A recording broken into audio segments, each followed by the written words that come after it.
तो टोटल हमारे कितने ग्रह हैं? 8 ग्रह है टोटल। सूर्य की दूरी के अनुसार टोटल कितने ग्रह हैं? सूर्य क्या है? तारा। सूर्य है तारा। सूर्य की दूरी के अनुसार सूर्य के सबसे नजदीक ग्रह कौन सा है? बुध। बुध के बाद में कौन सा ग्रह? शुक्र। और हम कौन से ग्रह पर रहते हैं? पृथ्वी। पृथ्वी के बाद में कौन सा ग्रह है? मंगल ग्रह। ये 4 ग्रह होते हैं जो सूर्य के नजदीक है, इनको कहा जाता है आंतरिक ग्रह। क्या कहा जाता है? ये चारों ग्रह बुध, शुक्र, पृथ्वी, मंगल, ये चारों ग्रह ये चट्टानों से निर्मित है, पत्थरों से बने हुए। बाकी वाले 4 ग्रह वो गैसों से बने हुए। ये नजदीक 4 ग्रह ये किन से निर्मित है? चट्टानों से, पत्थरों से निर्मित है। मंगल के बाद में एक ग्रह और है बृहस्पति, और बृहस्पति के बाद में शनि, शनि के बाद में अरुण के बाद में टोटल 8 ग्रह हैं सूर्य की दूरी के अनुसार। सूर्य के नजदीक बुध, शुक्र।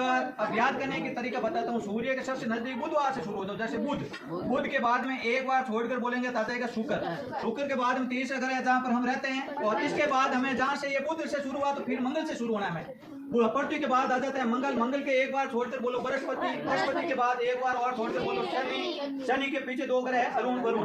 टोटल 8 ग्रह हैं। नजदीक 4 ग्रह ये आंतरिक ग्रह कहलाते हैं, चट्टानों से निर्मित है। और पीछे वाले 4 ग्रह ये बायां ग्रह है जो गैसों से निर्मित है। किन से बना हुआ ये? गैसों से। 8 ग्रहों में सबसे बड़ा ग्रह है बृहस्पति। कौन सा ग्रह है? और सबसे छोटा ग्रह है बुध। कौन सा ग्रह है? बुध। इनमें से चमकीला ग्रह है वो है शुक्र। और ऊपर से हम अंतरिक्ष में कोई भी फोटो लेते हैं तो नीला ग्रह कौन सा दिखाई देता है? पृथ्वी। पृथ्वी नीला क्यों दिखाई देता है? पृथ्वी पर 71% भाग पर क्या है? जल है। और ये जल कौन सा है? महासागरों का। जो 5 महासागर है उनसे निर्मित ये जल है 71%। बाकी बचे 29% भाग पर स्थल मंडल है, जहाँ पर स्थल मंडल में जहाँ लोग रहते हैं, खेती करते हैं, इसमें भी पहाड़ है, नदियां हैं, सब है 29% में। ठीक है ना? इस प्रकार। और लाल ग्रह हम किसे कहते हैं? मंगल ग्रह। ऊपर से अंतरिक्ष से देखने पर ये मंगल ग्रह लाल दिखाई देता है, बिल्कुल। यहाँ की धरती है वो बिल्कुल लाल दिखाई देती है। फिर बाद में हो गया मतलब वलय युक्त ग्रह। शनि ग्रह के पास में ऐसे चंद्रमा के छोटे छोटे टुकड़े आकर मलबे से टाइप जमे हुए हैं, उनको मतलब वलय युक्त ग्रह कौन सा है? शनि। हाँ। पीछे वाले अरुण और वरुण 2 ग्रह है ये। हाँ। और यहाँ मतलब मंगल और बृहस्पति के बीच में हजारों लाखों की संख्या में क्षुद्र ग्रह पाए जाते हैं। छोटे छोटे ग्रह होते हैं, उनको कहा जाता है क्षुद्र ग्रह। ये सभी ग्रह 8 ग्रह ये सूर्य की परिक्रमा करते हैं। और मंगल और बृहस्पति के बीच में ये छोटे छोटे ग्रह ये भी इनके साथ साथ मंगल और बृहस्पति के साथ साथ ये भी सूर्य की चारों ओर परिक्रमा करते हैं। और ये संख्या इनकी हजारों लाखों के बीच में इन छोटे छोटे ग्रहों की। क्षुद्र ग्रह का मतलब जो बड़े ग्रह का छोटा रूप होता है उसे क्षुद्र कहा जाता है। ठीक है ना?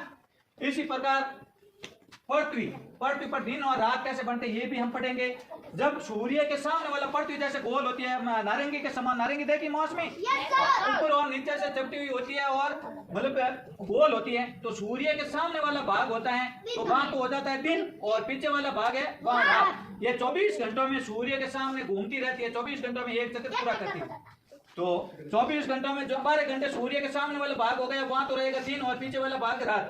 और घूमती घूमती 12 घंटा जो रात थी वो अब आ गए सामने भाग दिन, और जहाँ दिन था वो पीछे चला गया वहां आ गई रात। ऐसे दिन और रात बनते हैं। मौसम कैसे बनते हैं? सर्दी का मौसम, गर्मी का मौसम। ये पृथ्वी है बेटा सूर्य के चारों ओर घूमती है। पृथ्वी किसके चारों ओर घूमती है? सूर्य के चारों ओर। ये देखो अब इधर ये सभी बीच में ये है सूर्य। सूर्य के सभी चारों ओर ये 8 ग्रह घूमते हैं, सभी का अलग अलग समय लगता है। सबसे नजदीक ग्रह बुध, बुध को कम समय लगेगा क्योंकि इसका मतलब परिक्रमा का घेरा है वो कम है। फिर बाद में शुक्र, फिर बाद में तीसरा पृथ्वी। पृथ्वी के सूर्य के चारों ओर घूमने में 365 दिन और 6 घंटे का समय लगता है। कितना लगता है? इसीलिए बेटा हर 7 साल एक लीव वर्ष होता है। लीव वर्ष में मतलब फरवरी 29 दिन की हो जाती है, बाकी 3 वर्ष तक फरवरी कितने दिनों की रहती है? 38 दिन। और हर 4 वर्ष फरवरी हो जाती है 29 दिनों की। 29 दिनों के कारण भी यही है। 2020 में फरवरी 29 दिनों की थी, फिर बाद 2024 में आई थी, अब 2028 में फरवरी 29 दिनों की आएगी। जिनका जन्मदिन 29 फरवरी है वो हर 4 साल बाद अपना जन्मदिन मना सकते हैं। इसी प्रकार अब सर्दी और गर्मी का मौसम कैसे आता है? सर्दी और गर्मी पृथ्वी जो है सूर्य के चारों ओर घूमती घूमती है, मतलब जब सूर्य के नजदीक चली जाती घूमती घूमती तो उस समय आ जाता है गर्मी का मौसम। कौन सा मौसम?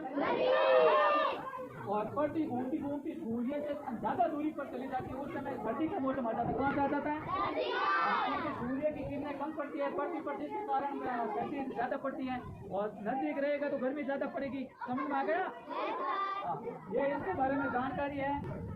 टोटल कितने ग्रह हैं? 8 ग्रह। नजदीक 4 ग्रह आंतरिक ग्रह कहलाते हैं, और दूर वाले 4 ग्रह। हाँ बिल्कुल।